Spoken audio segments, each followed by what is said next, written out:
Hello my dear friends, welcome back to NS English Academy. This is Sonia. Guys, in today's video, let's discuss the list of major works by the renowned American writers chronologically with the year of publication will help you in your examination, and these works repeat in your exam frequently, so keep in your mind and prepare them for your upcoming UGC NET English exam. Guys अगर आप मेरे channel पर नए हैं, don't forget to subscribe my channel to get such videos, and if you like the content so please like this video, and if you have any queries regarding video और anything else you guys comment me below. Right, चलिए first we have Nathaniel हार्थ्रो, जिनके works आपको देख के जाने हैं. The scarlet letter 1850, the house of the seven gables 1851, the Biltdale Romance 1852, and the Marble Found 1860. Next we have Edgar Allan Poe, most important American writer.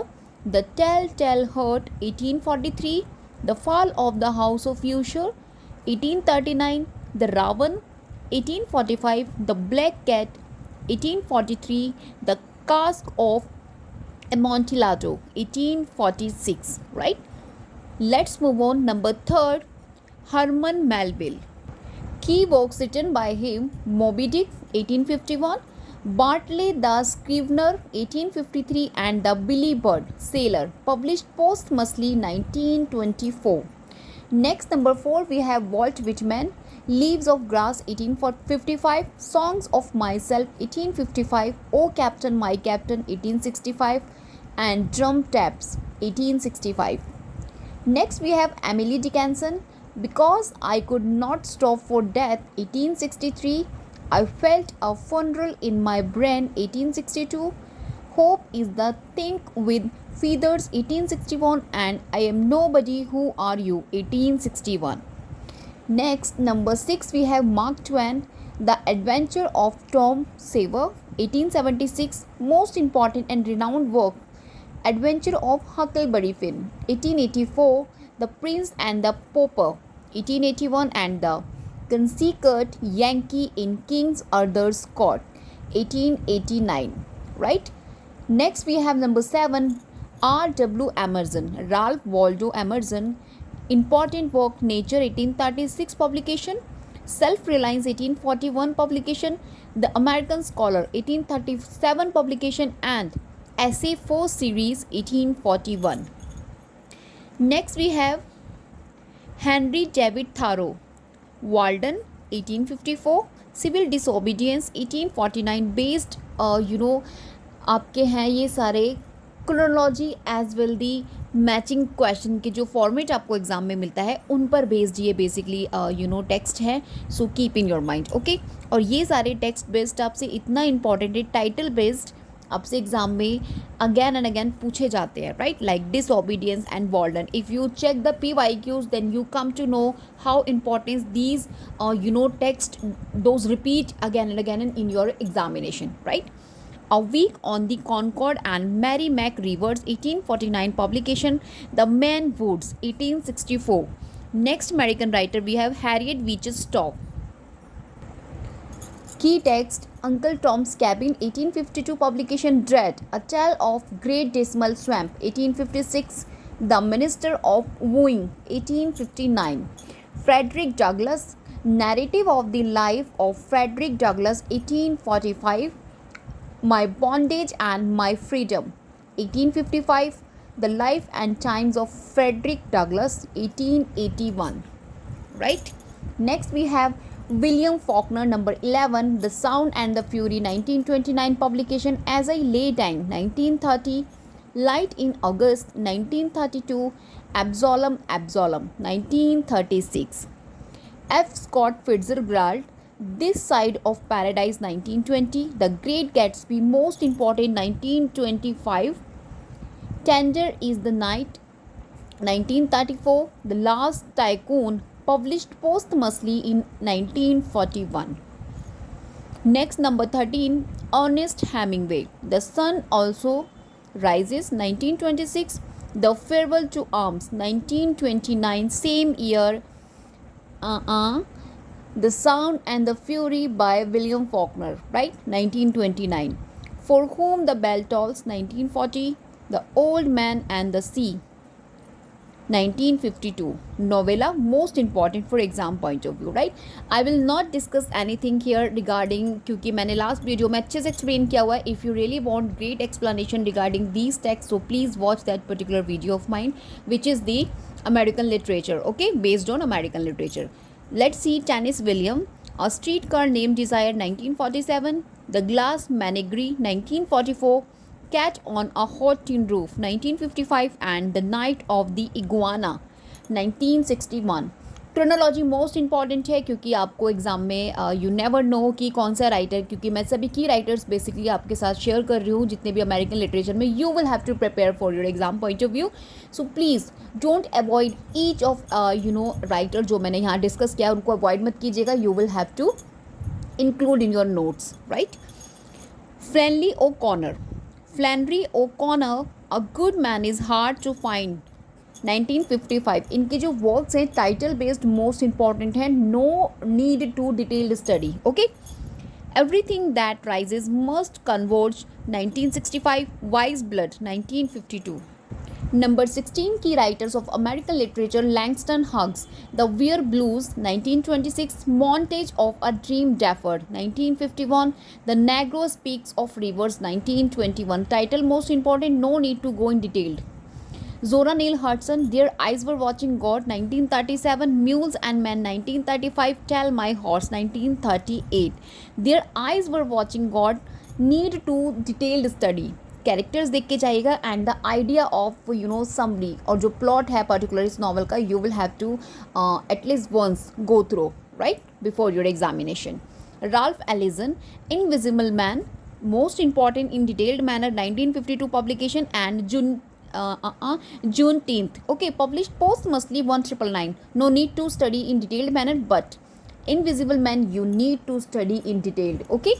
Let's move on. John Steinbeck, The Grapes of Wrath, most important, repeat in many time, right. Of Mice and Men, 1937. And East of Eden, 1952 publication. Sylvia Plath, most important in The Bells Are, 1963. कई बार इनकी आपको पूरी complete poem दे दी जाती है and they will ask you question from that particular poem, right. So you need to understand about the poem The Bells Are, okay. Ariel, 1965 posthumous collection है. You need to go through at least once before your examination, okay. Maya Angelou, I Know Why the Cage Bird Sings, 1969. Gathered Together in My Name, 1974. The Heart of a Woman, 1981. I Know Why the Cage Bird Sings. This need to study about the idea of this particular work written by Maya Angelou, because this exam में आपको कई बारी पूछा जा चुका है, feminist text में associated हो गया, right. Toni Morrison, Beloved, most important Song of Solomon, Sula, 1973. Beloved, detailed study you will have to see, okay. And Songs of Solomon and Sula you will have to title based and publication year you will have to keep in your mind, okay. J.D. Salinger, most important. और इनके जो works हैं the catcher in the राय, 1951. अभी जो 21 आपका अगस्त को exam हुआ है यूजीसी नेट का, लास्ट यूजीसी नेट एग्ज़ाम जो हुआ है, सो वहाँ पे भी आपको मैचिंग्स में कैचर इन द रे ये पर्टिकुलर मिला हुआ. तो it means title based most important है. जेडी सैलिंगर के ये जो वर्क्स हैं लाइक फ्रैनी एंड जू एंड 9 स्टोरीज और द कैचर इन द रे आपको डिटेल्ड स्टडी करके जाना है, क्योंकि मैनी टाइम रिपीट हो चुका है. And I am telling you, जो आपके टेक्स्ट मैनी टाइम रिपीट हो चुके होते हैं, एग्जामिनर ग्रेजुअली क्या करते हैं उसकी समरी बेस्ड क्वेश्चंस आपको पुट करने लग जाते हैं. तो you need to study in detailed manner only the catcher in the rye by JD Salinger, right, published 1951. Let's see Alice Walker, the colour purple, most important associated with feminist text. The Temple of My Familiar, 1989. Processing the Secret of Joy, 1992. Well, you will have to in detail study The Color Purple, 1982, right. Let's move on. Chester Himes, The Rage in Harlem, important है. The Real Cool Killers, 1959. For Love of Imabel, 1967. Only titles and publication year you keep in your mind, okay. Richard Wright, Native Son, Black Boy, most important. Both the text you will have to study in detailed manner, 1940 and 5 publication, right? Next we have Marge Piercy, Women on the Edge of Time, 1976, The Third Child, 1994. Title, most important as well the publication year. No need to study in detailed manner. Joyce Carol Oates, Dam, 1969. We Were the Mulvanneys, 1996. And Blackwater, 1992. Only title you will have to keep in your mind and the publication year. Kurt Vonnegut, Slaughterhouse 5, 1969. Post modern उसमें हम इसको associate करते हैं इस text को, और आपको इसका आइडिया देख के जाना है. You must need the idea of this slaughterhouse 5 का. Okay. And cat's cradle, no need to study in detail. Breakfast of Champions, 1973. Only title is important for exam point of view, right? Next we have Thomas Pynchon, V is important, 1963. The Cry of Lot 49, 1966. Gravity Rainbow, most important, many time repeat, study in detailed manner, right? And Against the Day, 2006. Only Gravity's Rainbow आपको detailed study करना है, otherwise these are आपको title based अच्छे से publication year के साथ पता होने चाहिए. तो friends, now I am going to give you detailed exam focused point जो इंपॉर्टेंट टेक्स्ट आपके अभी मैंने डिस्कस किए हैं. लाइक ज़ोरा नील हडसन का their eyes were watching God, most important है, 1937 publication as I told you. और ये आपका अफ्रीकन अमेरिकन नॉवल है, एसोसिएटेड है आपकी हार्लेम रेनेसां से. एंड जो इसकी सेटिंग है that was early 20th century Florida. जो इसकी पर्टिकुलर सेटिंग है दैट वाज फ्लोरिडा. रिमेंबर, यहाँ से आपको कॉन्सेप्चुअल बेस्ड क्वेश्चंस मिलते हैं. फ्लोरिडा बेसिकली ये रूरल है, राइट? एंड जो मेन कैरेक्टर्स हैं, we have Janie, right? Janie आपकी प्रोटैगनिस्ट हैं. एक ब्लैक वुमन होती है जो सर्च कर रही होती है identity and voice, right? Naini भी इसके अंदर होती है. नैनी होती हैं जो वो जेनी की ग्रैंड मदर होती है, मीन्स इनकी नानी होती हैं, हु वांट सिक्योरिटी एंड जिसे बोलते हैं ना रिस्पेक्टेबिलिटी फॉर जेनी. वो कहीं ना कहीं जेनी के लिए बहुत ज़्यादा ओवर कॉन्शियस थी टूवर्ड्स हर रिस्पेक्ट. वो चाहती थी कि वो ऐसा कोई काम ना कर दे जिस वजह से, जैसे जो इनकी मदर थी, जेनीज नॉट मदर एक्चुअली, जो नैनी थी, राइट? जो नैनी इनकी ग्रैंड मदर थी, वो नहीं चाहती थी कि she has to face same things I faced in my life, right? So this is why ये हमेशा बहुत ज़्यादा क्यूरियस रहती थी towards the Nanny, right? Janie है ग्रैंड डॉटर और नैनी है इनकी ग्रैंड मदर. कंफ्यूज मत होइएगा, नैनी ग्रैंड मदर है एंड जेनी उनकी ग्रैंड डॉटर है, राइट? तो these things you will have to keep in your mind. And one thing मोर, इसका जो नैरेटिव स्टाइल है वो आपका फ्रेम नैरेटिव है. मतलब कि आप बोल सकते हो जो जेनी है वो बता रही है, she tells her life story to her friend फियोबी.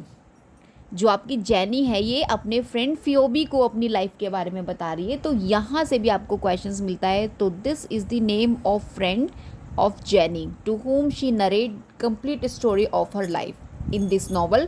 Their eyes were watching God, right? चलिए let's move on next.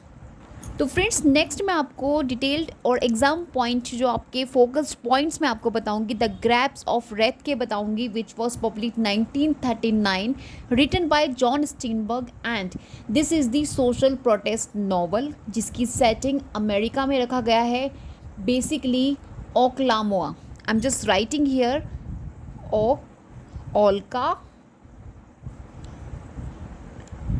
ओलाहोमा, ठीक है? ओक्लाहोमा नाम का अमेरिकन एक कैलिफोर्निया का डस्ट बाउल है जहाँ पे इसकी सेटिंग रखी गई है. Please keep in your mind. और इसका जो प्रोटैगनिस्ट है टॉम जॉर्ड, वो क्या होते हैं, अभी अभी रिलीज़ हुए हैं प्रिजन से, और वो अभी रिलीज़ होने के बाद क्या बन जाते हैं, voice of working class struggle की, ठीक है? तो इसके अंदर यही दिखाया गया है. स्टोरी इंपॉर्टेंट है और इसके अंदर आपको बेस्ड है आपके historical context like great depression से एसोसिएटेड है आपकी ये जो पर्टिकुलर नॉवल है, राइट? और इसके अंदर ह्यूमन डिग्निटी को दिखाया गया है as a theme. And important है एग्जाम पॉइंट ऑफ व्यू से, क्योंकि यहाँ से भी आपको क्वेश्चंस देखने मिलता है, right? Let's discuss number next, Sylvia Plath का the bell jar. This is not a poem, this is the novel, autobiographical novel है, और आप कह सकते हैं this is the semi autobiographical novel written by Sylvia Plath, और इसको इन्होंने under pseudonym Victoria Lucas.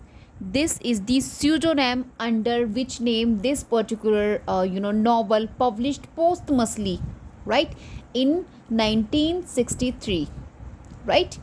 And I'm telling you, this published two times. Once it published under the pseudonym Victoria Lucas in the 1963, and second this was published 1967 under the Plath's name. ये Plath का जो name है Sylvia Plath, इनके अपने name से ये बाद में पब्लिश हुई है posthumously, but first it published under the pseudonym which is Victoria Lucas. Remember the things. And ये आपका सेमी ऑटोबायोग्राफिकल नॉवल है, फेमिनिस्ट नॉवल भी है, एंड साइकोलॉजिकल फिक्शन भी है, बिकॉज इसमें आपको कमिंग ऑफ एज नॉवल के एलिमेंट्स भी देखने मिल जाएंगे साथ के साथ. ठीक है, so these important things you will have to keep in your mind. और इसमें जो ईस्टर ईस्टर ग्रीनवुड जो इसमें प्रोटैगनिस्ट होती है, एंड जो नैरेटर भी होती है एक यंग वुमन होती है जो स्ट्रगल कर रही होती है डिप्रेशन एंड आइडेंटिटी से. ये क्योंकि इनकी ऑटोबायोग्राफी है, तो इसमें कहीं ना कहीं जो सिल्विया प्लाथ की अपनी खुद की लाइफ थी with full of depression and identity, तो वही सब चीज़ें एक्सप्लोर करने की कोशिश किया गया है. And as I told you कि इसको मॉडल किया है ऑन सिल्विया प्लाथ के ऑन एक्सपीरियंस पर, right. Friends, let's discuss the catcher in the rye, important exam focused point, written by J.D. Salinger, 1951 publication, coming of age novel है, bildungsroman, psychological fiction है, post war American novel है, और first person by protagonist Holden Caulfield. Holden इसके अंदर protagonist हैं, remember holding कॉलीफील्ड, right, ये इनके protagonist हैं.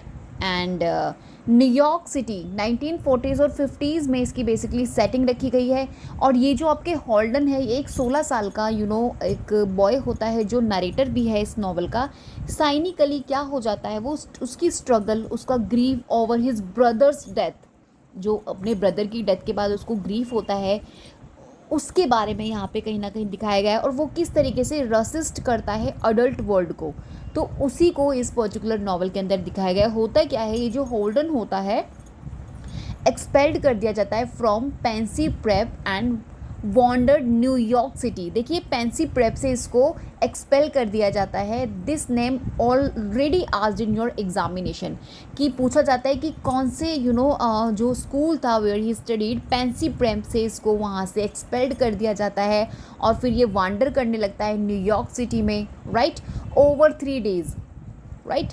और अवॉइडिंग, इनफैक्ट ये नहीं जाते, अपने घर नहीं जाता. ही रिफ्लेक्ट ऑन चाइल्डहुड इनोसेंस, ये कहीं ना कहीं रिफ्लेक्ट कर रहा है जो एक छोटा बच्चा होता है उसकी जो इनोसेंस होती है. दीज थिंग्स ही कहीं ना कहीं कोशिश करता है रिफ्लेक्ट करने की इन दिस नॉवल. तो मैंने आपको इंपॉर्टेंट और की आइडिया बता दिया इस particular the catcher in the rye का. So you will have to keep in your mind, and this is most important है, मैंने आपको बता दिया है पहले भी. So let's discuss next. Let's move on guys. Alice Walker का the colour purple, most important 1982 publication. Alice Walker का एपिस्टलरी नॉवल है, African American literature, basically feminist novel से एसोसिएटेड है. एंड पुलित्जर प्राइज़ भी इस पर्टिकुलर नॉवल को मिला हुआ है फॉर फिक्शन के लिए 1983 में. 1983 में पुलित्जर प्राइज़ है पर्टिकुलर इस नॉवल को मिला, द कलर पर्पल को, फॉर फिक्शन के लिए, and national book award. Okay, इसकी जो कई सेटिंग है वो रूरल जॉर्जिया में रखी गई है, means southern American, early 20th century में जो सदर्न अमेरिकन है, साउथ अमेरिका बेसिकली, उसके जॉर्जिया में इसकी सेटिंग रखी गई है, जॉर्जिया, राइट. ये इसकी सेटिंग रखी गई है. एंड ये जो इसके अंदर जो मेन कैरेक्टर है सैली, मोस्ट इम्पॉर्टेंट, और इन्हीं की ट्रेजेडी के बारे में पर्टिकुलर बताया गया है कंप्लीट, राइट. ये एक पुअर अफ्रीकन अमेरिकन वेमन होती है जिसे अब्यूज्ड किया जाता है बाय फादर एंड हस्बैंड, जो इसके हस्बैंड होते हैं जिन्हें ये मिस्टर बोलती हैं, राइट. तो ये ना लेटर लिखती हैं टू गॉड को, writes letter to god, gradually finds her voice and independence. ठीक है, धीरे धीरे ये इन्हें क्या होता है, शी ग्रेजुअली फील करती है इंडिपेंडेंस एंड कहीं ना कहीं जो वॉइस इनके अंदर वॉइस लेस थी ये, just because of the exploitation, तो धीरे धीरे she find her voice, right. इसमें एक नेटी भी होती है, इनकी सिस्टर होती है सैली की। देखिए मैंने ये आपको बहुत डिटेल्ड में एक्सप्लेन किया हुआ है इसको। if you really want, so check on my channel, then you will find it। And इसमें एक नेटी होती हैं जो सैली की सिस्टर होती हैं, वो कहीं ना कहीं उनको हेल्प करती हैं, राइट। एंड इसके अंदर एक शग एवरी होती है जो एक ब्लू सिंगर होती है, राइट। और कहीं ना कहीं उनसे इन्हें बहुत ज़्यादा हेल्प मिलती है टू बिकम इंडिपेंडेंट, ठीक है, स्ट्रेंथ मिलती है। एक इसके अंदर सूफिया होती है, ये भी एक स्ट्रॉन्ग वुमन होती है जो कहीं ना कहीं रेसिस्ट करती है जो मेल ऑपरेशंस होता है उसको। मतलब ये these women those actually help in the life of सिली।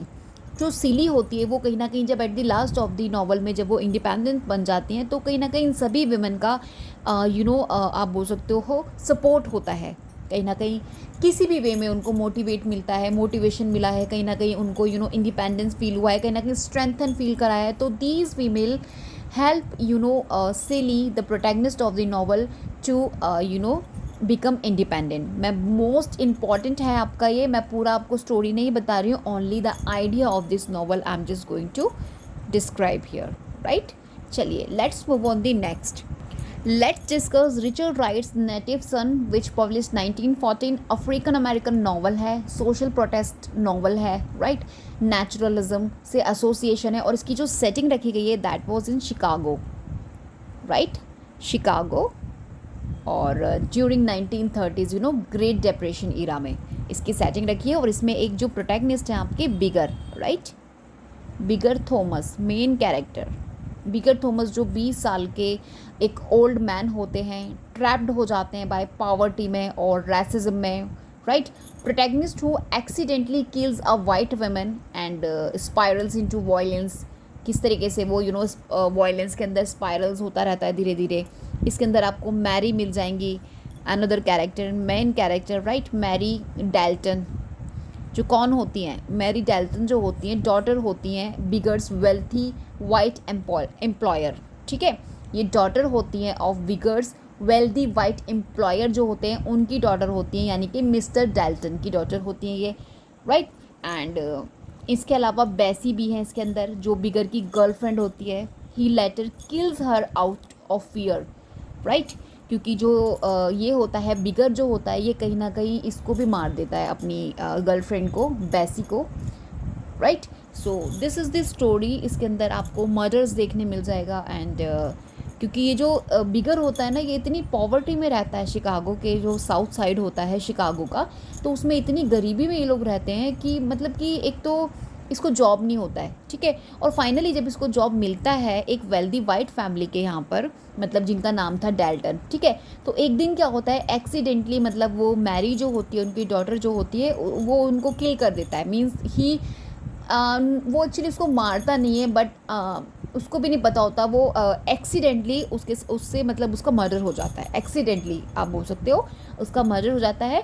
और पैनिक सिचुएशन में एक तरह से ही tries to actually cover up the crime, लेकिन वो एक और क्राइम कर देता है यहाँ पे कि उससे उसका मर्डर हो जाता है। तो इसी के बारे में फिर वही उसी को छिपाते छिपाते एक के बाद एक झूठ बोलता है, एक के बाद एक झूठ बोलता है। तो this is the story about Native sun.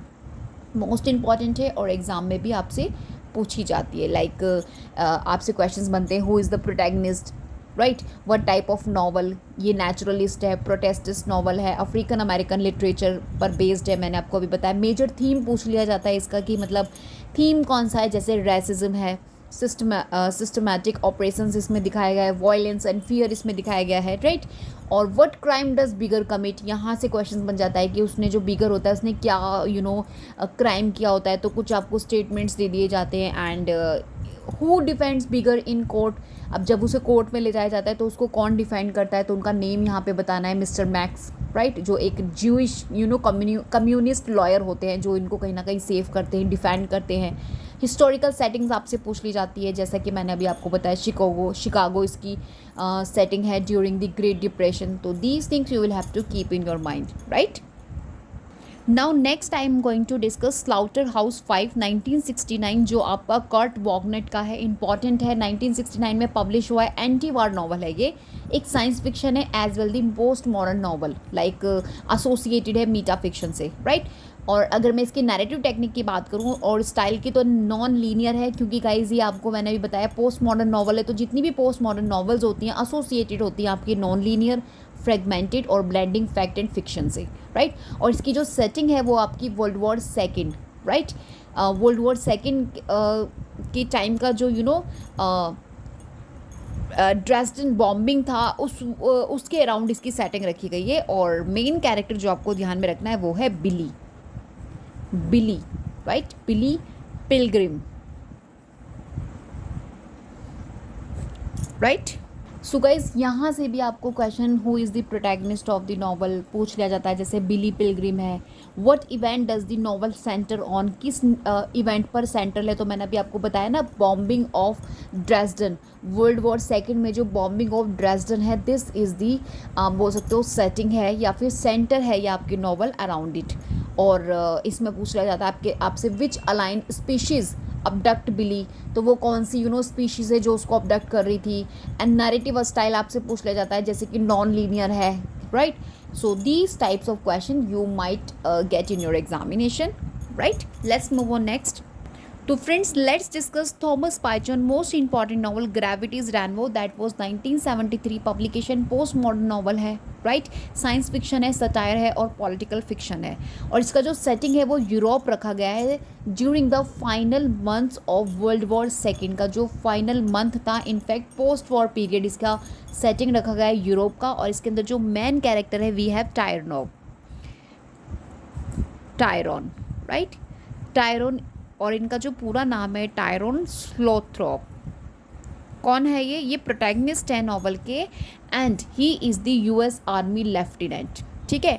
Pointsman, Roger, these are the other characters. तो ये जो स्टोरी है मतलब कि इनके बारे में है, जो आपके टायरॉन्स हैं, ये जो लेफ्टिनेंट है, इनकी अपनी निजी लाइफ की, जो इनकी एक अपनी प्राइवेट लाइफ है उस पर बेस्ड इनकी इनकी जो एक्टिविटीज़ हैं इनकी लाइफ में उससे रिलेटेड है। और ड्यूरिंग मैंने आपको बता दिया सेटिंग इसकी।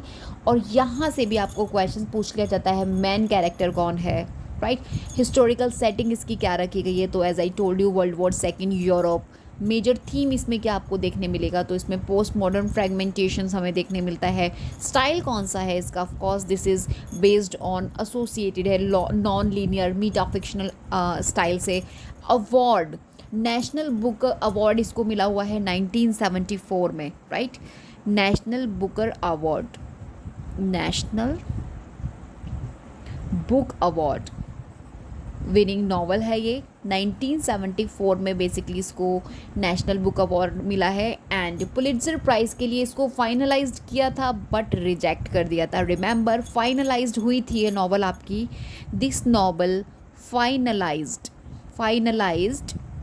फॉर पुलिट्जर प्राइज़ के लिए फाइनलाइज्ड हुई थी, लेकिन देन आफ्टर इट रिजेक्टेड। यहाँ से भी आपको क्वेश्चन पूछ ले जाते हैं, which of the novel that finalized for Pulitzer prize but rejected.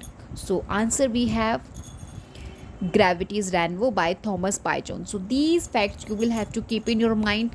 Hope guys the way I discussed in today's video and the content I gave you all will help you in your upcoming UGC NET English exam. If you follow and consistency से अगर आप revision देंगे, then trust me these novels and the writers those I discussed in today's video will complete your American literature. Trust me, इतना ही आपको पढ़ना होता है, बहुत ज़्यादा स्टडी नहीं करनी होती डिटेल्ड मैनर में, लेकिन जितना भी मैंने आपको बताया है वो सब आपको on the day of your examination आपके माइंड में होना बहुत ज़रूरी है। ऐसा नहीं होना चाहिए मैंने स्टडी तो किया था but I don't know the what is year of publication of that work. मेरे पास नोट्स में तो था लेकिन मैंने उसको रिवाइज़ नहीं दिया। अगर आपके ये एक्सक्यूज़ेस रहेंगे तो आई डोंट थिंक सो कि आप उसको अच्छा परफॉर्मेंस दे पाएंगे। So please without wasting your time the content I discuss to all of you, और जो भी चीज़ें मैं आपको सजेस्ट करती हूँ please follow them, at least for your high scoring के लिए आपको उसको फॉलो करना पड़ेगा. ट्रस्ट मी, बहुत सारी चीज़ें नहीं मैं आपको बोलती हूँ. I just only suggest you that revise your concept again and again, right. और ये लिस्ट में जो आपको प्रोवाइड करती हूँ इसीलिए देती हूँ, अगर आपने अभी तक कुछ स्टडी किया है कॉन्सेप्चुअल मैनर में, then you guys can easily revise your concept. और प्लीज़ मुझे कॉमेंट भी कीजिएगा if you have any any doubt regarding anything I discuss in today's video or in daily जो मैं videos upload करती हूँ. अगर आपको कुछ confusion होता है तो please feel free to comment me. और मुझे comments बच्चे करते भी हैं and trust me, मैं उन सभी को अच्छे से कोशिश करती हूँ उन सभी स्टूडेंट्स को रिप्लाई देने का, इनफैक्ट उनको सॉल्यूशन देने का, what ever they query in their comment section, right? So please stay tuned with my channel and follow the suggestions. We will meet in next video with another important point. Till then, bye bye.